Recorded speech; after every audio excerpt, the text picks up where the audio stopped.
ଆଜି ଏମିତି କ'ଣ ହେଲା ଯେ ମୋ ମନ ଏତେ ଦୁଃଖ ହେଇଗଲା। ନମସ୍କାର, ଜୟ ଜଗନ୍ନାଥ, ଶୁଭ ସକାଳ ସମସ୍ତଙ୍କୁ। ମୋର ଆଉ ଗୋଟେ ନୂଆ ଭିଡ଼ିଓକୁ ଆପଣମାନଙ୍କୁ ସ୍ୱାଗତ। ଖାଣ୍ଟି ଓଡ଼ିଆରେ ଗୋଟେ କଥା କୁହାଯାଏ, ମାଗି ଆଣିଲା ତରକାରୀ ସୁଡ଼ୁକାଏ।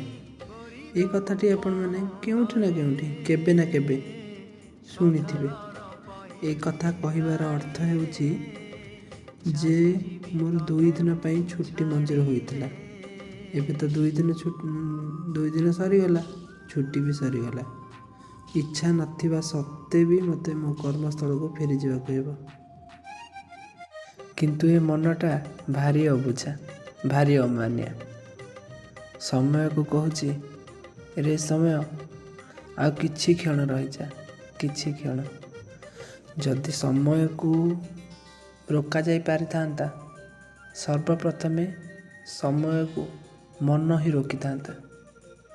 ଯଦି ସମୟକୁ କେଉଁଥିରେ ବନ୍ଧା ଯାଇ ପାରିଥାନ୍ତା, ସର୍ବପ୍ରଥମେ ମନ ହିଁ ସମୟକୁ ବାନ୍ଧି ନେଇଥାନ୍ତା। ମୋର ସେଇ କର୍ମମୟ ଜୀବନ ଭିତରୁ କିଛି ମୁହୂର୍ତ୍ତ କାଢ଼ି ଯାଇଥିଲି ପରିବାର ସହିତ କିଛି ମୁହୂର୍ତ୍ତ ଅତିବାହିତ କରିବା ପାଇଁ। ଯେତେବେଳେ ଆମେ ଘରକୁ ଯାଉ, ସେତେବେଳେ ଆମ ମନର ଖୁସି କହିଲେ ନ ସରେ।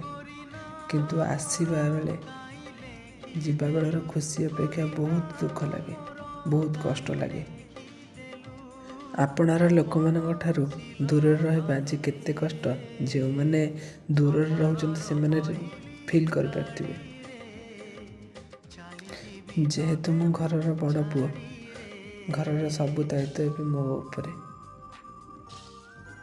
ଉପରେ ନିର୍ଭର କରେ ମୋ ସାରା ପରିବାର। ଯେଉଁମାନେ ନିଜ ଲୋକଙ୍କ ପାଇଁ ଘର ଛାଡ଼ି ବାହାରେ ରହୁଛନ୍ତି, ଯେଉଁମାନଙ୍କ ଉପରେ ଘର ନିର୍ଭର କରେ, ସେମାନେ ମୋ ଭିଡ଼ିଓ ଦେଖୁଥିଲେ ଗୋଟେ କମେଣ୍ଟ ମାଧ୍ୟମରେ ମତାମତ ନିହାତି ଜଣାଇବେ। ଅବୁଝାମାନଙ୍କୁ ବୁଝେଇ ବାହାରି ଯାଇଥିଲି ମୋ ଲକ୍ଷ୍ୟସ୍ଥଳକୁ, ମୋ କର୍ମସ୍ଥଳକୁ। ଯଦି ମୋ ଭିଡ଼ିଓ ଭଲ ଲାଗିଥିବ